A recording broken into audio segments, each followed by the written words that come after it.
Hello everyone. एक बार फिर से स्वागत है आप सभी का डिलीजेंट स्कूल नाम के इस यूट्यूब चैनल पे, जहां हम लोग डेली बेसिस पे एसएससी एमटीएस के लिए मोस्ट इंपॉर्टेंट जीके जीएस के प्रैक्टिस सेट सॉल्व करते हैं। तो बिना देरी किए बढ़ते हैं अपने पहले प्रश्न पे। आज का हमारा पहला प्रश्न है, अफगानिस्तान के साथ भारत की अंतर्राष्ट्रीय सीमा कितनी है? तो जो अंतर्राष्ट्रीय सीमा है भारत की अफगानिस्तान के साथ वो है 106 किलोमीटर की। ये ऑप्शन नंबर सी इसका राइट आंसर होगा।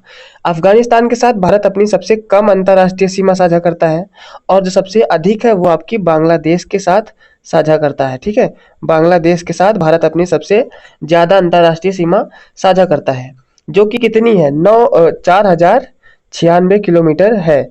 और जो अफगानिस्तान के साथ है वो है 106 किलोमीटर। इसके बाद हमारा दूसरा प्रश्न है, भारत के पहले परमाणु रिएक्टर का औपचारिक रूप से उद्घाटन कब हुआ? ये जो उद्घाटन हुआ था 1957 ईस्वी को हुआ था। इसका option B is the correct answer. ठीक है। इसके बाद अगला प्रश्न हमारा, भारत में सोने का सबसे बड़ा उत्पादक राज्य कौन सा है? केरल, कर्नाटक, झारखंड या फिर तमिलनाडु? तो जो ऑप्शन नंबर पे बी पे बैठे हुए हैं कर्नाटक, यहाँ पे सबसे अधिक जो है सोना उत्पादक होता है। और जो झारखंड है, झारखंड में सबसे ज्यादा लोहे का उत्पादन होता है। ठीक है, सोने का उत्पादन कर्नाटक में और लोहे का उत्पादन झारखंड में। इसके बाद अगला प्रश्न, स्वतंत्रता पूर्व भारत में गरीबी रेखा की अवधारणा किसने प्रस्तुत की थी? तो ये तो आप लोग को पता ही होगा क्योंकि ये सीएचएसएल का प्रश्न है। अभी ये जो सीएचएसएल का पेपर चल रहा था ना जून में, उसमें ये प्रश्न पूछा गया है। तो ऑप्शन नंबर ए जो है इसका राइट आंसर है। दादा भाई नौरोजी ने स्वतंत्रता से पूर्व भारत में गरीबी रेखा की अवधारणा प्रस्तुत की थी। इसके बाद का अगला प्रश्न हमारा, पंचायत का सदस्य बनने के लिए न्यूनतम आयु कितनी होनी चाहिए? 18 वर्ष, 21 वर्ष, 25 वर्ष या फिर 30 वर्ष? 18 वर्ष तो चाहिए वोटिंग करने के लिए। ठीक है, 18 वर्ष वोटिंग के लिए, और 21 वर्ष सदस्य बनने के लिए, और 25 वर्ष जो है लोकसभा का सदस्य बनने के लिए 25 वर्ष की उम्र होना अनिवार्य है। इसके बाद का अगला प्रश्न हमारा, डबल फॉल्ट शब्द का संबंध किस खेल से है?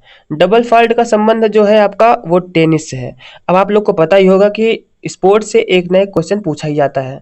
ये जो प्रश्न है ना, ये दिल्ली पुलिस कांस्टेबल का है, हल्के में नहीं लीजिएगा। तो डबल फॉल्ट जो शब्द है इसका संबंध है टेनिस से, और टेनिस से भारत की एक खिलाड़ी रही हैं सानिया मिर्जा, वो टेनिस से ही संबंधित है। चेस से जो है वी आनंद जो है वो चेस से संबंधित है, और बैडमिंटन से हमारी साइना नेहवाल जो है वो बैडमिंटन से संबंधित है। अब क्रिकेट का तो बताने की जरूरत ही नहीं है। इसके बाद का अगला प्रश्न हमारा, हिंदू विधवा पुनर्विवाह अधिनियम कब लागू हुआ? जो ये लागू हुआ था वो हुआ था 1856 ईस्वी को। ऑप्शन नंबर बी इसका राइट आंसर है। 1857 ईस्वी को क्या हुआ था ये आप लोग जरा कमेंट में बताएं, देखें किसको याद है जरा। ठीक है, 1857 का आप लोग कमेंट में बताएंगे, और 1856 हमने बता दिया है कि हिंदू विधवा पुनर्विवाह अधिनियम लागू हुआ था 1856 ईस्वी को। इसके बाद अगला प्रश्न हमारा, 2011 की जनगणना के अनुसार भारत का जनसंख्या घनत्व कितना था? वो था ऑप्शन नंबर बी पे बैठे हुए हैं 382 मीटर स्क्वायर।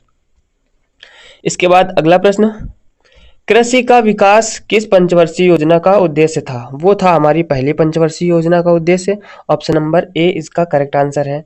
जो पहली पंचवर्षीय योजना है 1951 में स्टार्ट हुई थी। बहुत लोग सोच रहे होंगे नहीं 1947 में तो देश आजाद हो गया था, तो तुरंत थोड़े ना चुनाव हो गए थे, पहले संविधान बना फिर उसके बाद चुनाव हुए हैं।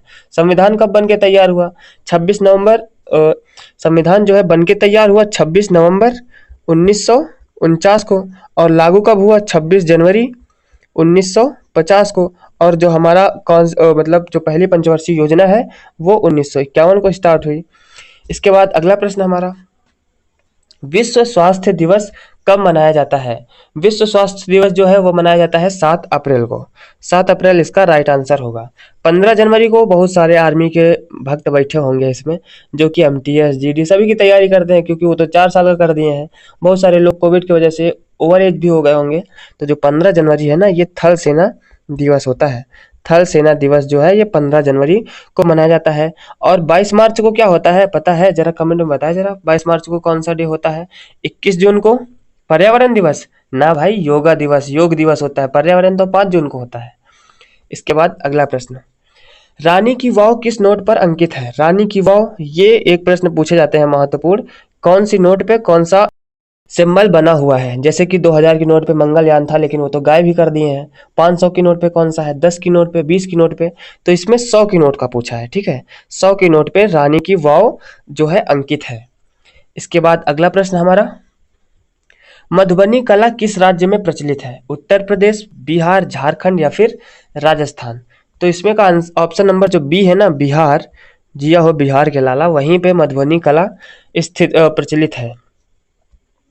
इसके बाद अगला प्रश्न, निम्न में से जैन धर्म का पवित्र स्थल, सम्मेद शिखर। सम्मेद शिखर, इसको आप लोग याद रखिएगा कि सम्मेद शिखर जो है जैन धर्म का पवित्र जो है शिखर है। ठीक है, पवित्र स्थल है सम्मेद शिखर। तो ये कहाँ पे स्थित है, किस राज्य में स्थित है, और छत्तीसगढ़, झारखंड, उड़ीसा या फिर तेलंगाना। तो जो झारखंड है ना, यहाँ पे आपका सम्मेद शिखर स्थित है। ऑप्शन नंबर बी इसका करेक्ट आंसर। मोस्ट इंपॉर्टेंट, टिक करके इसको मार्क करिएगा भाई। ये जो क्वेश्चन है ना आपके एग्जाम में 100% आएगा, किसी ना किसी शिफ्ट में आपसे टकराएगा ये आगे क्वेश्चन। इसके बाद अगला प्रश्न, सर्वाधिक पवन ऊर्जा का उत्पादन करने वाला राज्य कौन सा है। पवन ऊर्जा का उत्पादन सबसे ज्यादा भारत में किस राज्य में होता है, ऐसे पूछेगा या फिर इस भाषा में। तो केरल, कर्नाटक, राजस्थान या फिर तमिलनाडु। तो जो आपका तमिलनाडु है ना, इसका राइट आंसर होगा तमिलनाडु। यहाँ पे सर्वाधिक पवन ऊर्जा का उत्पादन होता है। तमिलनाडु की कैपिटल क्या होती है, वो होती है चेन्नई।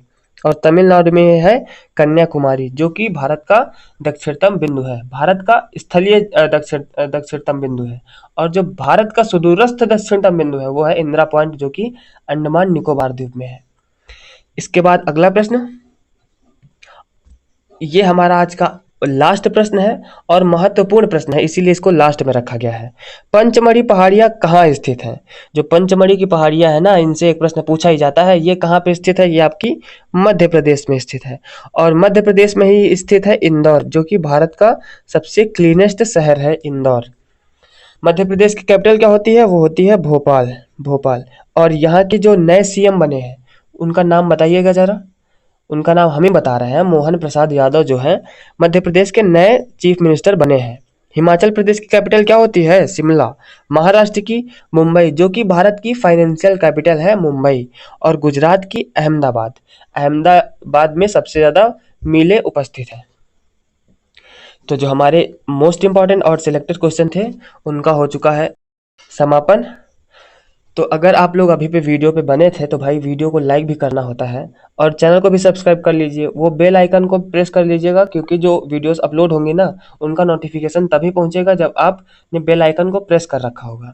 तो सब्सक्राइब करके बेल आइकन को प्रेस कर लो और वीडियो को अपनी मैडम के पास भी भेज दो, क्योंकि पेपर नज़दीक है, अक्टूबर नवंबर में है। तो मिलते हैं अपनी अगली वीडियो में, तब तक के लिए जय हिंद जय भारत। हंसी मजाक चलता रहेगा और तैयारी को लेकिन मजबूत बनाए रहिए, क्योंकि कंपटीशन बहुत हाई है। एसएससी जीडी ने आपको दिखा दिया है कंपटीशन का लेवल। ठीक।